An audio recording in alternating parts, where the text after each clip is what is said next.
What's going on, guys? This is Aaron. This channel is called Hotel Delta, bringing you all things two wheels with a concentration on Harley-Davidsons. And today I got a brand new 2022 Street Glide ST. We're going to go take it for a test ride, but first let's do a quick walk around.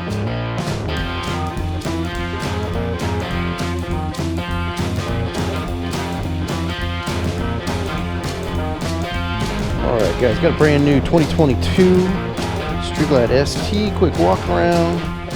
Hit on the features, then we'll jump on this thing, take it for a quick ride. So Harley's latest rendition of a Street Glide, and they're calling this part of their sport touring. So this, then the Lowrider S, and you can definitely see the styling from the Lowrider S with the tail light. Got the solo style seat, 117 with the bronze features on the motor. Same dash, same gauge, nothing new there. Just like a Street Glide special. Bronze wheels look great. And then the chopped fender. Guys, have any questions, please hit me up in the comments. LED Daymaker. Please subscribe. Let's take this thing for a quick roll. What's going on, guys? Hope everybody's doing great today. Taking a quick spin on a 2022 Street Glide ST. Not a whole lot different. A little bit of ride height, a little bit of horsepower and torque. Oh yeah, that don't spun the tire right there.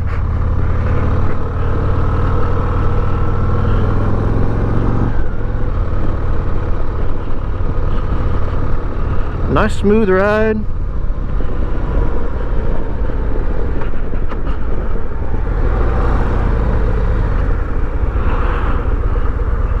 Now again, this bike is not broke in.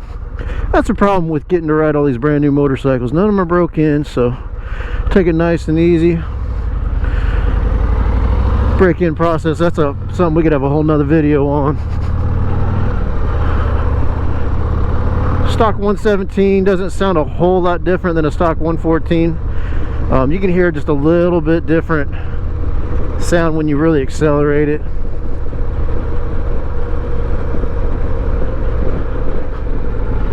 Obviously with the stock exhaust, catalytic converter, slip-ons, not a whole lot of feedback as far as the audio is concerned. But you know, if you have a good butt dyno, you can definitely feel the kick in the pants on this thing.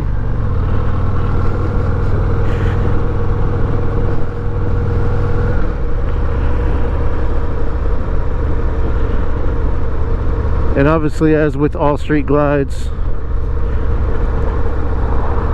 same type of performance as far as the way the bike feels. Front end moves around nice and direct, no twitchiness in it. One of the big differences between the Road Glide and Street Glide is the front end on the Road Glide feels a little bit twitchier, turns in a little quicker. These things are very direct, very stable at low speeds. You can tell that the ass end is a little bit higher on this. I don't really notice travel wise, like I don't feel like I'm getting a softer ride or anything, and a lot of that could be I didn't, you know, take the bag off and check the shocks in the rear to see where they're set at. If you guys don't know, in the back of your owner's manual, pretty much on any Harley, any newer Harley that has adjustable suspension, there is a data table that shows you where your suspension should be set depending on how much weight you put on it. And yes, it does make a difference. A lot of times people come in complaining about this noise, this feel, too stiff, too soft. I hear my belt, I hear my pulley. A lot of times it's as simple as putting a little more preload or taking a little preload out of that rear suspension. It can make a world of difference. Again, guys, this motorcycle is very well behaved. People who know I'm more of a Road Glide than a Street Glide, but if somebody told me I had to take one of them stock, completely stock, and ride it, I'm taking a Street Glide. It's just a little bit better setup, a little more comfortable. Very neutral with my hands. I'm not leaning on my hands at all, even though the bars are kind of low. Back's nice and straight. Floorboards are super comfortable.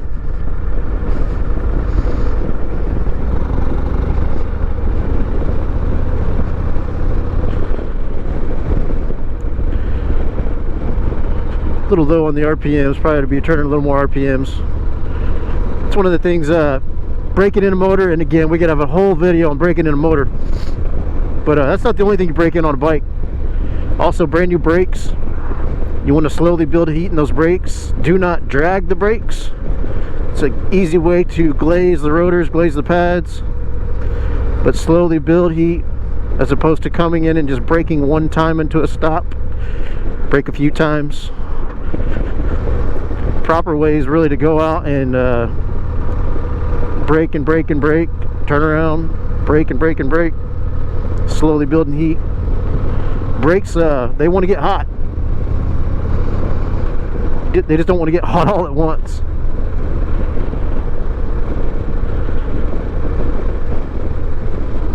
Every motor has a different break-in process, and every engine tuner, engine builder has what they think is best for them, and those guys have a lot of experience. They know what they're doing.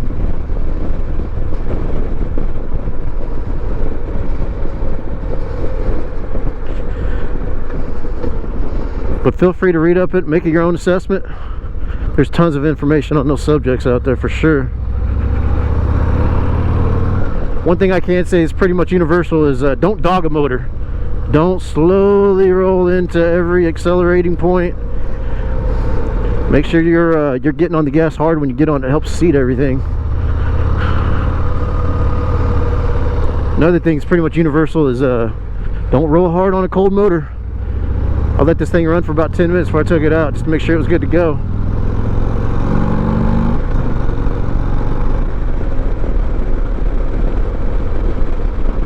Yeah, she's got some nuts to her for sure.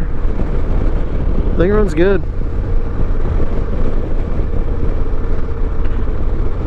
Again, this is Harley's platform to make a performance bagger. That's the idea behind it. Taller bags, or I should say not stretch bags, it's the standard bag. Taller rear end, more lean angle, chop front fender. I made that light, didn't I? And really it's styling, man. This bike just looks wicked.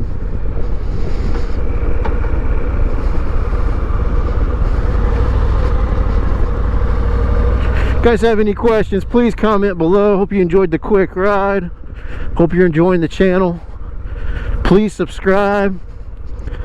Everything's going pretty good with this channel so far, and I hope to keep doing it. Hope to keep making awesome videos. When in doubt, guys, get out and make your own assessments. Get to your dealership. Make sure you have your M endorsement. Take these bikes for a ride yourself. It's the only way you're ever really going to know. Everybody take care, and we'll see you on the next one.